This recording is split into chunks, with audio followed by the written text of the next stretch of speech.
There's nothing more disappointing than going on a composer's website and finding out that it's difficult to hear their music, to peruse their scores, to find out more information about the piece. Just imagine if you're a presenter or a musician that wants to purchase or rent the music, and there's just no easy way to do that. Well, in this video, we're going to take a look at 5 composers' websites that I think that we can all learn from in terms of crafting our own websites to make them as polished and easy to go through as possible. So let's go ahead and take a look at the first website in no particular order. This is Christopher Cerrone's website. So here we have a very easy layout, right? I mean, it's just plain kind of this beige-ish color, and we see all the different tabs on the top and some of the recent news on the left. Very, very simple. I like this website a lot. If we take a look at the music tab, which is what we're going to focus on today in terms of all of these 5 different websites, we're going to see how Chris actually organizes his music. On the left-hand side, he has all the different mediums. So if you already know that you want to look for a piece for choir, you can just click on choir and boom, all the choir pieces show up, right? So that's very good if you're a choir director. But let's say you're just someone that wants to peruse all the music. Just click all music and I can actually scroll through everything. So it's very simple and easy to do. Let's take a look at an orchestra piece, a body moving, and you see that he has the actual general instrumentation for brass and orchestra and the data composition right next to it. So it's not cluttered. You have basically everything you want to know at this stage. So let's go ahead and click on a body moving. And right here, you can actually see the YouTube link for the performance of the piece. I suggest you check out this piece. It's very cool. Really cool video too, going along with all the different effects Chris uses in this piece. And if you keep scrolling down, you see the more specific orchestration, which he lists right here. And I highly suggest that you do this on your websites too. You should have the exact instrumentation. That way, someone that maybe that wants to program the piece doesn't have to guess, oh, you know, how many strings, for example, this is something that doesn't come up often, do you need? You know, is there an exact requirement, a general requirement, or does it matter at all? And Chris actually does put the exact string count, which is pretty cool. If we keep going down, we see the duration, of course, pretty standard. And we see who commissioned the piece, who premiered it, and when. And then down here, we have the actual score. Now, Chris actually has the score embedded onto the website, which is really cool. So you can just scroll through it. You don't have to click on anything extra. You can also peruse it on a third-party website called Issue. And this is a website that a lot of composers use, as you will see, in presenting their scores online. But we'll get to that in a future website here. And then you can actually see the rental inquiry information. We'll get to that in just a second. Let's keep scrolling down. Now you see the program notes for Chris's piece, which is a standard thing to have, of course, with a work, just so we can get more information about it. And Chris also has a little blurb about the press. What did the press think about this piece when it was premiered? So just a little bit more information and give the piece a little bit more clout in a sense. There are other people that enjoy the piece, right? These critics, right? Let's go back now to the little rental inquiry information. So let's say you're an orchestra, you know, admin, and you want to actually rent the piece. So I click rental inquiry information, and it takes me to this form page where I can actually put my details and request the piece here. So this is something that I think is really important to have. That way, you know, there is a way actually to connect with the composer of the piece to actually rent the piece. You don't have to like go find his email. So there's so-and-so's, where is so-and-so's email? Oh, where does he live? Or where you know, this is all kind of crazy stuff, right? So for him to have this rental inquiry button on the actual work page is very useful for someone that's just kind of scrolling through trying to find the exact pieces that they want. So I highly recommend checking out Chris's website. Very simple, as you can see, right? But all the information is there and very clearly laid out. Let's take a look at the second composer's website. This is Katie Balch's website. And you see here again, a very inviting picture, nice nature picture, right? We have Katie right in the middle, and we have a nice little quote on the right-hand side. So again, inviting. We see the different buttons at the top here. We have the contact me. We have a nice little logo, but a simple logo, right, at the top. So far, so good. Let's take a look at the works page here. Now, over here, we see that it's divided up into mediums, right? Just like Chris's website is. And if we just click on this, we can actually see all the different pieces. And we have a lot more information actually on this first page here. We have the exact instrumentation, the commissioner, the premiere date, etc. So let's take a look at one of these pieces, Illuminate. And of course, there's a hyperlink for that. And here we have most of the information that we're going to need, right? So we have the instrumentation, again, the commissioner. We don't have audio for this piece because it was postponed, right? So of course, we're not going to be able to hear it, but we could view the score. So let's take a look at the score here. And unlike Chris's website, this is going to be a separate file, but it is still on her website. So it is a PDF that's on her website, and you can actually scroll through it right here. So this is very useful for someone studying the score or for a conductor, right? Now, when we go back to her website, we see her program notes on the right, and then we see this fun, sketches on the left here. Katie has these really amazing sketches, and it's really cool to see the behind the scenes there too. So that's a nice personal touch, right? And then on the right side, we have these preview articles. So just like Chris had these press articles, here Katie has these preview press articles on the right.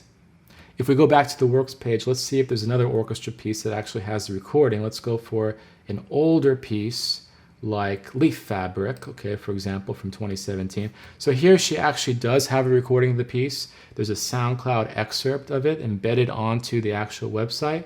The only thing is that there's no PDF score, right? So it's a little bit inconsistent from the Illuminates page. But again, overall, I think it's a very strong website. It has many of the things that we're looking for in a website. The only thing is just the consistency. If you have the PDF, for example, as a composer, and you're willing to share it, that's the big thing. You're willing to share the PDF with people. It's great to put it on your website for people to take a look at. But overall, I really like Katie's website, and I suggest you check it out for your own website. Let's move on now to our third composer, Valerie Coleman. And here we see her actual homepage. And we're going to look for her Works tab right at the top here.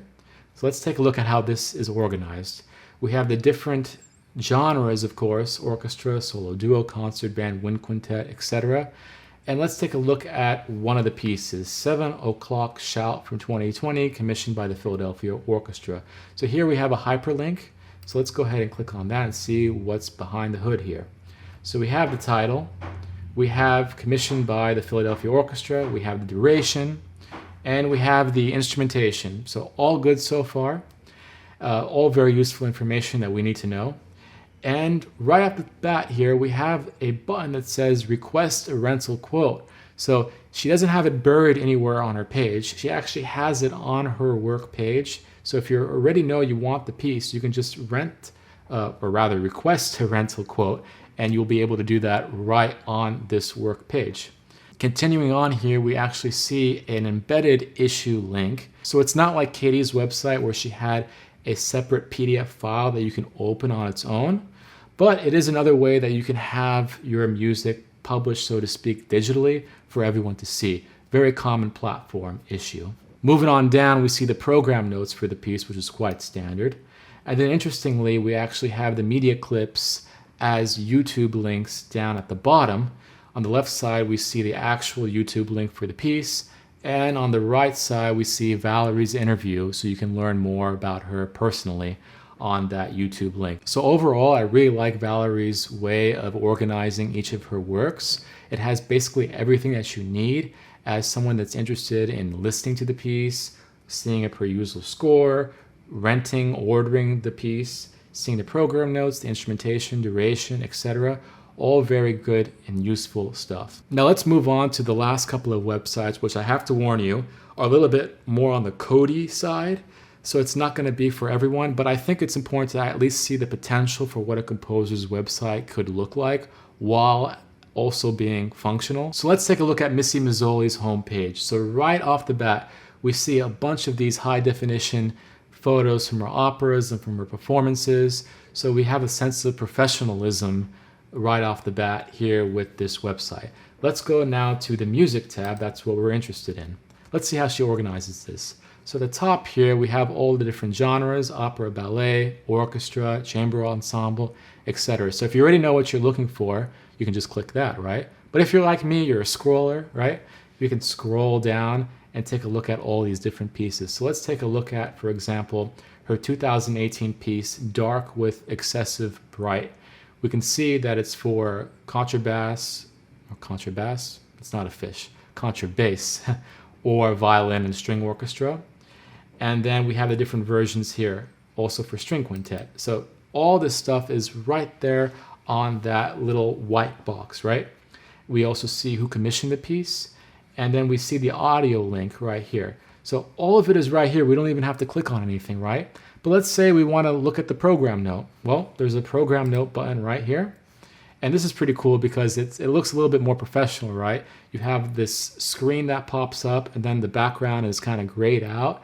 And then if you don't want to see it anymore, you just X that out over here. So this is pretty cool.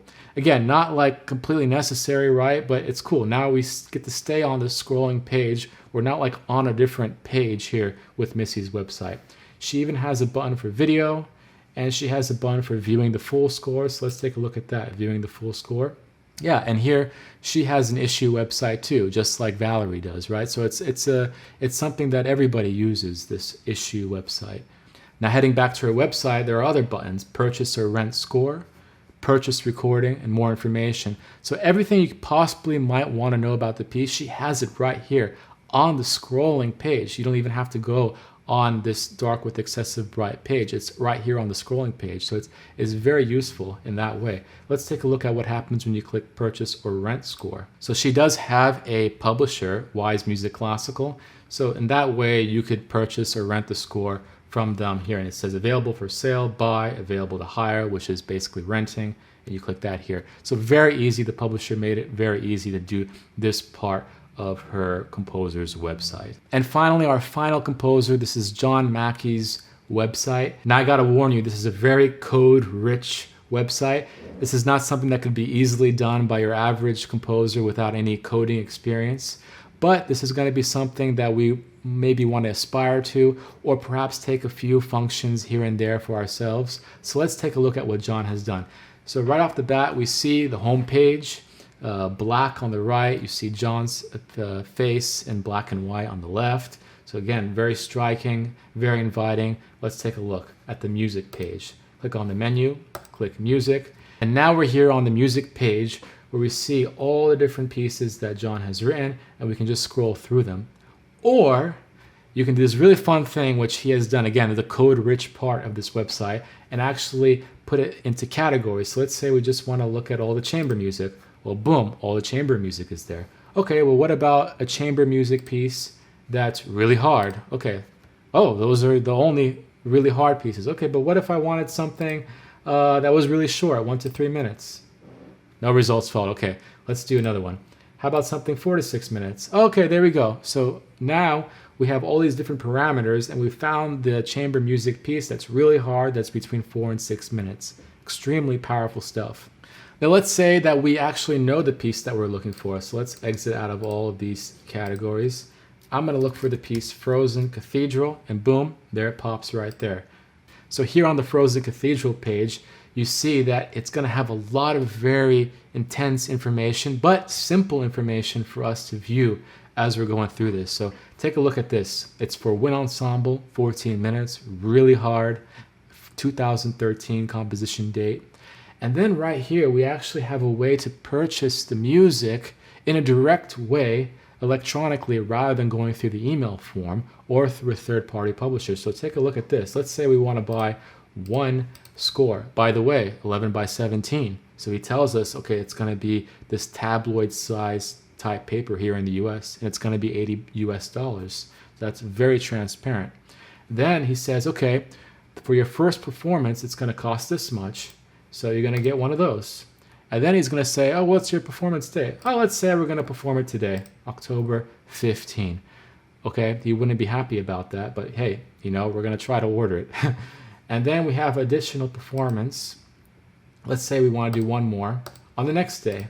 So it has all this information just built in. You don't have to go back and forth with the composer or the publisher. It's right there.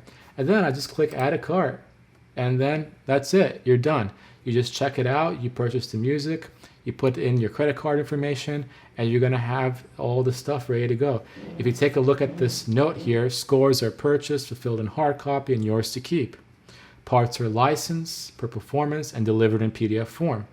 The parts PDF does not include a score. Okay, so he tells you exactly what you're going to get before you even add anything to the cart. So this is, again, a code-heavy, code-rich function in this website. But if it's something you might need, here it is. Here's kind of the blueprint for how John has done that.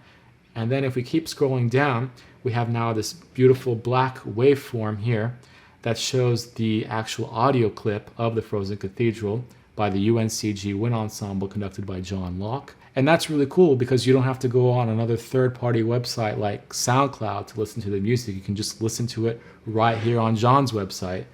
And right below that, you can view the score. So again, this is a score that's embedded onto his actual website. You don't have to go on Issue to watch the score while listening to the music. Okay, I'm sure that made sense. Now, we keep scrolling down, and we can actually see he's got a watermark, right? I do have a watermark resource on my website if you want to check that out to see how you can do a watermark just like John does. I'm a big fan of this. And now we're back here on John's Frozen Cathedral page. We see the program note right here, very easily laid out. And then we have the premiere day, and we have all the different commissioners that commission the piece. So, this is just the music portion of John's page. I didn't even talk about his calendar or the way he licenses music, etc. So if you're interested in checking out perhaps what's the most maximum way of creating one of these composers' websites, I would highly suggest you check out John Mackey's page and kind of learn a few of the things that he does in organizing his website. I hope you found these 5 websites helpful in one way or another, and you can implement them in your own website. And if you have any comments for me, please leave them down below. I'm really interested to see if you have other websites that you really like, the way that they're organized, the way that they're laid out. And until next time, take care.